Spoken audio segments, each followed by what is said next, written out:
A'udzu billahi minasyaitonir rajim. Bismillahirrahmanirrahim. Assalamualaikum warahmatullahi wabarakatuh. Alhamdulillahi rabbil alamin. Wassalatu wassalamu ala asyrafil anbiya'i wal mursalin wa ala alihi wa sahbihi ajmain. Amma ba'du. Pertama-tama, marilah kita panjatkan puja dan puji syukur kehadirat Allah Subhanahu wa Ta'ala yang telah memberikan kepada kita beribu-ribu nikmat, yaitu nikmat iman, nikmat Islam, nikmat sehat, sehingga kita masih bisa bertatap wajah walaupun di video ini. Salawat dan salamnya marilah kita limpahkan kepada junjungan kita Nabi besar Muhammad Sallallahu Alaihi Wasallam. Tak lupa kepada para sahabatnya, keluarganya, tabi'at-tabi'nya, dan kita selaku umatnya sampai akhir zaman. Anak-anakku yang ibu cintai dan ibu banggakan, alhamdulillah kita masih bisa bersiraturahmi dalam acara kegiatan Sanlat ini, walaupun hanya di video. Mudah-mudahan kita dalam keadaan sehat dan dalam lindungan Allah Subhanahu wa Ta'ala. Amin ya rabbal alamin. Anak-anakku yang ibu cintai dan ibu banggakan, baiklah, materi yang akan ibu bahas kali ini adalah mengenai tentang al-waladun al-adab. Apa itu al-waladun al-adab? Perlu kalian ketahui, semenjak kita dilahirkan sampai pada kondisi saat ini, tentu kita tidak bisa lepas dari peran penting orang tua dan guru kita yang telah memberikan berbagai macam pelajaran penting kita semuanya, baik sebagai anak ataupun murid. Bapak dan ibu kandung kita tentu saja merupakan guru bagi kita semua ketika kita sedang berada di rumah. Adapun guru adalah orang tua kita ketika kita berada di lingkungan sekolah. Dalam ajaran agama Islam, seorang anak tentunya harus tahu dan memperhatikan adab atau sopan santunnya kepada orang tua dan guru masing-masing. Hal ini karena mereka yakin orang tua dan guru sudah pasti mempunyai peran dan jasa besar terhadap diri kita sebagai seorang anak.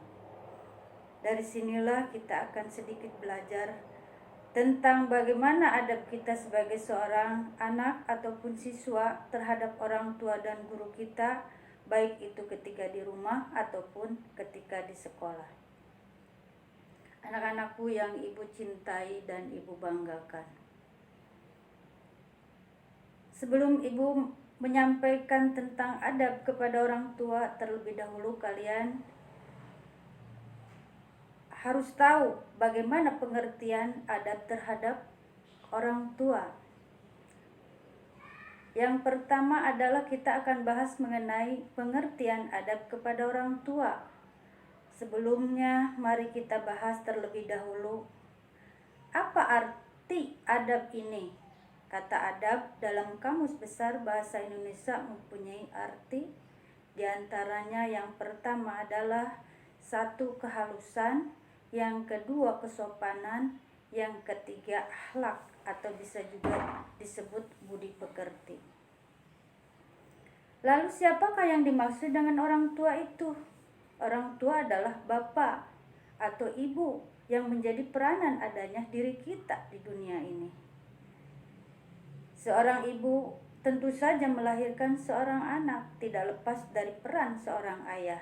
Semua manusia tentu dilahirkan melalui perantara keduanya, ayah, ibu, kecuali 3 orang diantaranya, Nabi Adam alaihissalam, Hawa istri Nabi Adam alaihissalam, serta Nabi Isa alaihissalam, dilahirkan tanpa perantara ayah. Tanpa keduanya, ayah dan ibu, tentu saja keberadaan kita tidak ada di dunia ini. Demikianlah sunatullah yang terjadi di alam raya ini. Dari penjelasan tentang arti adab dan orang tua di atas, Dari penjelasan tentang arti adab dan orang tua di atas, maka pengertian dari adab kepada orang tua adalah berperilaku sopan santun dan baik budi pekerti kepada orang tua, baik itu dalam perkataan ataupun dalam perbuatan sehari-hari. Yang kedua adalah mengenai peranan untuk beradab kepada orang tua selain dari pengertian tadi. Islam sebagai agama yang sempurna tentu saja memiliki aturan-aturan umum tentang bagaimana akhlak atau sikap seorang anak terhadap orang tuanya masing-masing. Sebagaimana diperintahkan dalam Al-Quran dan hadis mengenai tentang bagaimana kita berperilaku adab yang sesuai dengan ajaran agama Islam. Yang pertama adalah surat An-Nisa ayat 36. Marilah kita bersama-sama membacakan ayat Al-Quran surat An-Nisa ayat 36. A'udzu billahi minasyaitonir rajim. Bismillahirrahmanirrahim. Wa'budullaha wa la tusyriku bihi syai'a wa bil walidaini ihsana. Sembahlah Allah dan janganlah kamu mempersekutukannya dengan sesuatu apapun, dan berbuat baiklah kepada kedua orang tuamu, yaitu ibu bapamu. QS An-Nisa ayat 36. Ayat yang kedua yaitu surah Al-Isra ayat 23 sampai 24. Kita baca lagi. A'udzu billahi minasyaitonir rajim. Bismillahirrahmanirrahim. Wa qadha rabbuka alla ta'budu illa iyyahu wa bil walidaini ihsana. Imma yablughanna 'indakal kibara ahaduhuma aw kilahuma fala taqul lahuma uff wa la tanharhuma wa qul lahuma qawlan karima. Al-ayah. Dan Tuhanmu telah memerintahkan supaya kamu jangan menyembah selain Dia, dan hendaklah kamu berbuat baik pada ibu bapamu dengan sebaik-baiknya. Jika salah seorang di antara keduanya atau kedua-duanya sampai berumur lanjut dalam pemeliharaanmu, maka sekali-kali janganlah kamu mengatakan kepada keduanya perkataan dan janganlah kamu membentak mereka, dan ucapkanlah kepada mereka perkataan yang mulia. Dan rendahkanlah dirimu terhadap mereka berdua dengan penuh kesayangan, dan ucapkanlah, wahai Tuhanku, kasihanilah mereka keduanya sebagaimana mereka berdua telah mendidik aku waktu kecil. Surat Al-Isra ayat 23 sampai 24. Selanjutnya adalah mengenai hadis yang diriwayatkan oleh Mas'ud. Ini mengenai tentang adab, bagaimana seorang anak berlaku sopan terhadap kedua orang tuanya. Dalam hadis ini dijelaskan sebagaimana dijelaskan oleh dari Abdullah bin Mas'ud radhiyallahu an. Dia berkata, aku berkata kepada Nabiullah sallallahu alaihi wasallam, amal apa saja yang bisa mendekatkan kepada surga? Beliau menjawab, salat tepat pada waktunya. Kemudian apa lagi? Beliau menjawab, berbakti kepada orang tua. Kemudian aku bertanya, dan apa lagi Nabiullah sallallahu alaihi wasallam?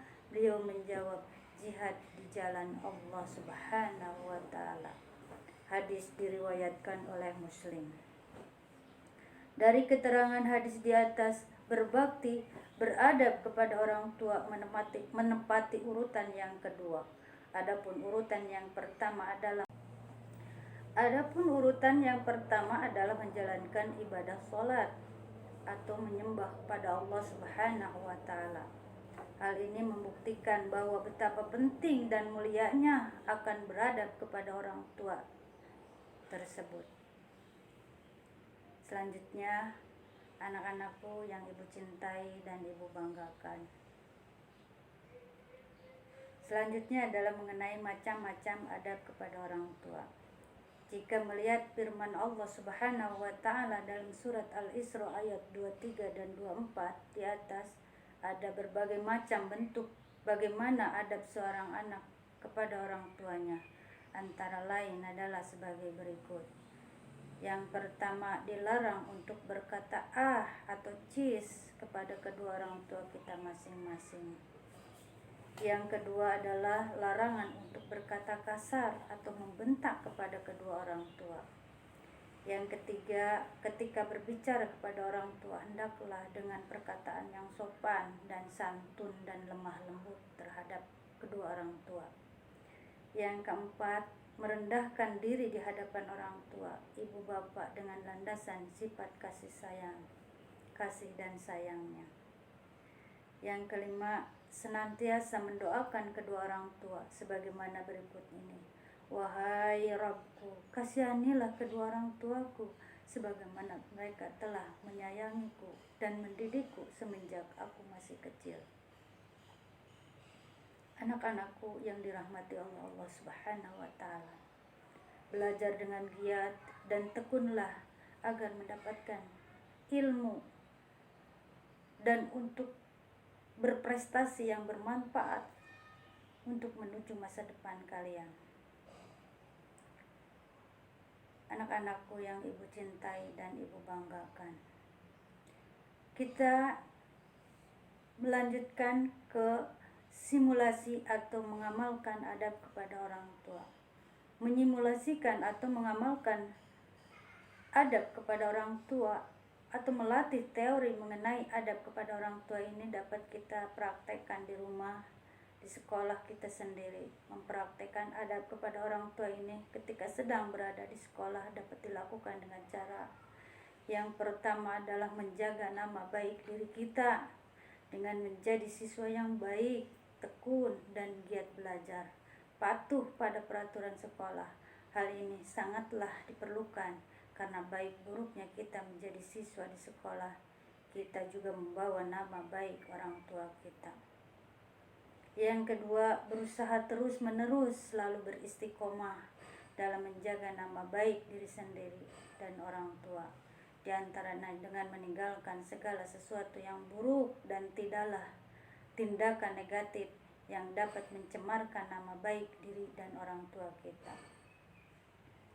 Yang ketiga, mengerjakan dengan baik tugas sekolah yang diberikan kepada diri kita dengan kemampuan yang maksimal.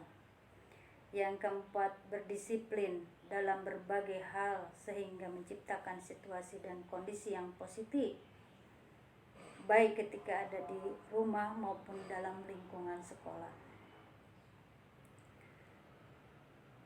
Anak-anakku yang ibu cintai dan ibu banggakan, dengan adanya sebuah penghayatan bisa mendekatkan hubungan batin antara anak dan orang tua dan menenteramkan hubungan keduanya. Mendapatkan doa dan dukungan yang positif dari kedua orang tuanya yang senantiasa mengerjakan dengan tulus dan ikhlas sehari-hari. Sebagaimana di dalam hadis dikatakan, ridhonya Allah terletak pada ridhonya kedua orang tua. Anak-anakku yang dirahmati oleh Allah Subhanahu wa Ta'ala, materi selanjutnya adalah mengenai tentang pengertian guru. Tadi kita bahas mengenai bagaimana pengertian beradab, berbakti kepada kedua orang tua. Kali ini materi selanjutnya mengenai tentang pengertian guru. Dalam Kamus Besar Bahasa Indonesia, kata guru ini mempunyai arti orang yang mempunyai pekerjaan mengajar. Mengajar di sini maksudnya melatih, mendidik, memberikan suatu pelajaran tertentu.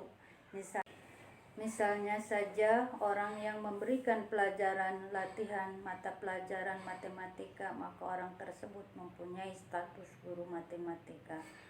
Begitupun dengan orang-orang lain, baik di sekolahan, yayasan, lembaga yang bertugas memberikan pelajaran-pelajaran tertentu lainnya sesuai dengan bidangnya masing-masing, maka orang tersebut juga disebut dengan guru.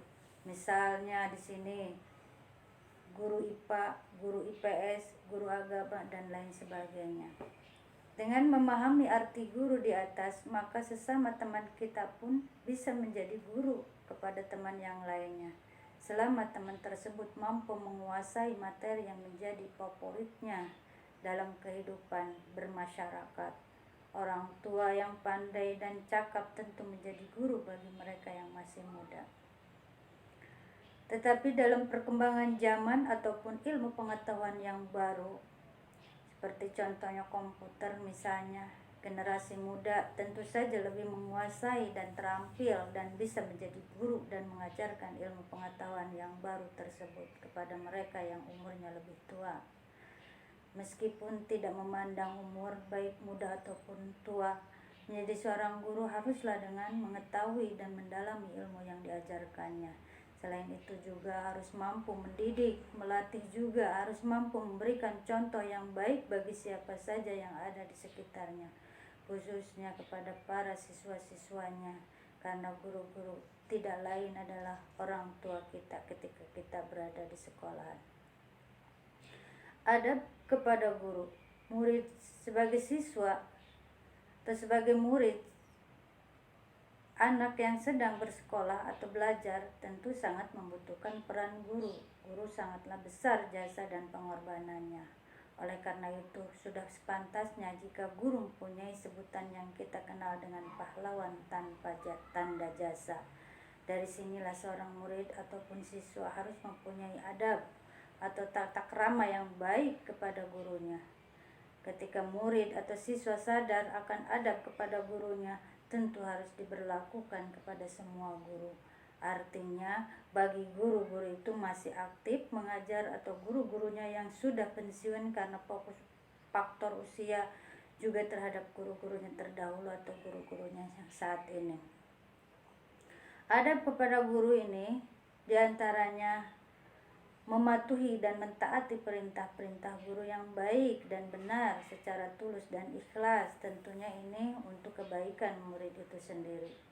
Hormat dan santun kepada guru, baik perkataan dan perbuatan. Berusaha semaksimal mungkin untuk memberikan yang terbaik sehingga tidak mengecewakan hati guru. Menjaga nama baik guru, baik di lingkungan sekolah ataupun ketika sedang berada di rumah. Memperhatikan dengan baik dan benar materi ataupun pelajaran yang disampaikan oleh guru. Murah senyum terhadap guru dengan bermaksud untuk menghormati. Ketika berpapasan, berusaha untuk menyapa gurunya terlebih dahulu sebelum disapa oleh gurunya. Menyimulasikan atau mengamalkan adab kepada guru ini tidak hanya di sekolah saja, tetapi juga harus dilakukan pula ketika kita sedang berada di luar sekolah. Adapun simulasi dari adab kepada guru ini antara lain adalah suatu saat ketika guru bahasa Indonesia sedang menuliskan materi di papan tulis, spidol yang digunakan untuk menulis di papan tulis tintanya habis, guru tersebut meminta salah seorang siswanya untuk mengambilkan spidol yang ada di ruang guru. Lalu dengan cekatan Ratih pun meminta izin untuk mengambilnya. Ratih pun diberikan izin guru bahwa bahasa Indonesianya untuk mengambilkan spidol tersebut. Contoh yang kedua adalah Fahmi, adalah salah satu mahasiswa di perguruan tinggi ternama. Suatu saat ketika ia pergi ke salah satu tempat pariwisata, Fahmi bertemu dengan salah seorang guru SMP yang telah mengajarkannya dulu. Fahmi pun mendekati gurunya tersebut dan memberikan salam dan menjabat tangannya dengan penuh sikap hormat. Anak-anakku yang dirahmati oleh Allah Subhanahu wa Ta'ala, menghayati adab kepada guru Menghayati adab kepada guru tidaklah jauh berbeda dengan menghayati adab kepada orang tua yang telah dijelaskan lebih dahulu di atas. Menghayati adab kepada guru ini sangatlah penting karena ketika kita tidak menghayati adab kepada guru, tentu akan terjadi hal-hal yang negatif yang sangat bertolak belakang dengan sopan santun kita terhadap mereka, para guru-guru kita. Ketika kita sebagai seorang murid mampu menghayati adab kepada guru, setidak-tidaknya kita bisa merasakan beberapa hal. Di antaranya yang pertama adalah adanya hubungan batin yang dekat antara murid dan guru. Yang kedua, dengan kedekatan hubungan batin ini akan memberikan kemudahan dalam menerima materi pelajaran yang diberikan oleh guru kepada muridnya. Yang ketiga, membuat hati kita menjadi senang dan bahagia akan materi pelajaran yang disampaikan oleh guru. Dan yang keempat adalah tujuan pembelajaran yang diberikan oleh guru dapat tercapai sesuai dengan yang diharapkan. Demikianlah penjelasan perihal adab dengan mengenai orang tua dan guru. Semoga kita semua bisa mengerti, paham, dan bisa mengamalkannya dalam keseharian kita semuanya, baik di sekolah ataupun di rumah, sehingga bisa menjadi pengalaman dari ayat Al-Quran dan hadis yang tercantum dalam surat Al-Isra ayat 23-24. Mungkin itu saja yang bisa Ibu sampaikan. Kurang dan lebihnya Ibu mohon maaf. Wabillahi taufiq wal hidayah. Assalamualaikum warahmatullahi wabarakatuh.